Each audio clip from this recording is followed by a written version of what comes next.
not ready for the next epidemic. Ladies and gentlemen, on April 3rd, 2015, Bill Gates said those exact words during a TED Talk. His words were taken as a joke and people refused to heed his warning. Yet, 4 years later, a similar situation struck an unprepared populace, claiming over 2 million lives and infecting billions. Hence, no one was ready for a plague as catastrophic as COVID-19. It has affected everyone's lives, from medical to mental aspects, and quite obviously, not for the better. Respected President, the world is in absolute chaos because a pandemic that won't quit has forced it into a global lockdown. Sure, work from home has become an easy phrase to toss around for the average clerk and teacher, but the service industry can't say the same, since it was built on worker-customer interaction. To prevent the spread of the novel coronavirus, these areas were shut down, leading to various layoffs and eventually unemployment. Ladies and gentlemen, as if facing the anxiety of getting the virus wasn't enough, thousands left unemployed now face a new stress, which only pushes their human minds further towards mental illnesses. But these categories of people aren't the only ones suffering through the continuous buzz of stress and anxiety. In fact, a large number also consists of the adolescents.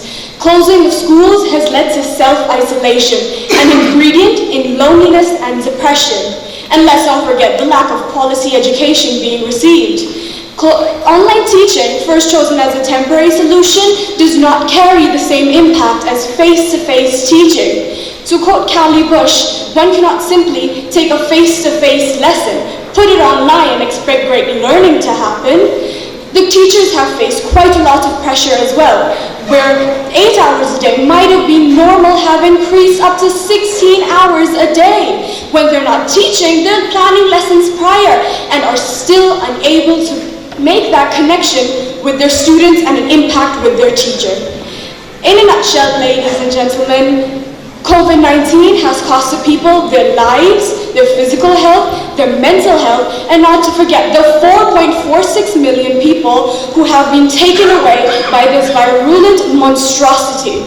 Can we still consider a blessing in 20 years from now, when today the Black Death, the Spanish flu, and the plague are considered the most fatal pandemics recorded in human history? Thank you. So, if we talk about the health, so Pakistan had made many ventilators, local ventilators. So, if you said that economy also drops. So after this COVID, we can also sell our ventilators to the foreign. So, I'm sorry, could you repeat that? I am saying that I agree with you that our economy drops. So Pakistan is making ventilators, so we can also sell them to the foreign countries after this pandemic. I think he is asking that despite going down the economic situations, there are some evidence that where we were able to make new things to sell out it, to generate revenues. So yes, how can it? Sure, we could sell the ventilators, but did we? We had so many patients already who needed life support and oxygen. There was no way. If China was facing a lack of ventilators and places in the hospital, what could we do?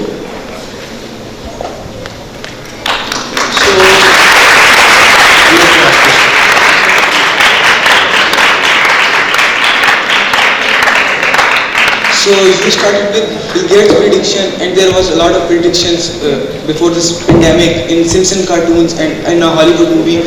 So people think that this pandemic is pre-planned or prepared by secret societies, Illuminati or Freemasons. So what do you think that this pandemic is pre-planned or God-made, and why?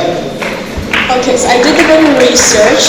It turns out a paper I read a few months ago, it came out that every decade has its own pandemic. Previously, before, have you heard of the Black Death? That haunted the 1800s. In 1900s, if I'm correct. There was the Spanish flu that spread, and in the 2000s, we have COVID-19. I think it's just a way of the world working.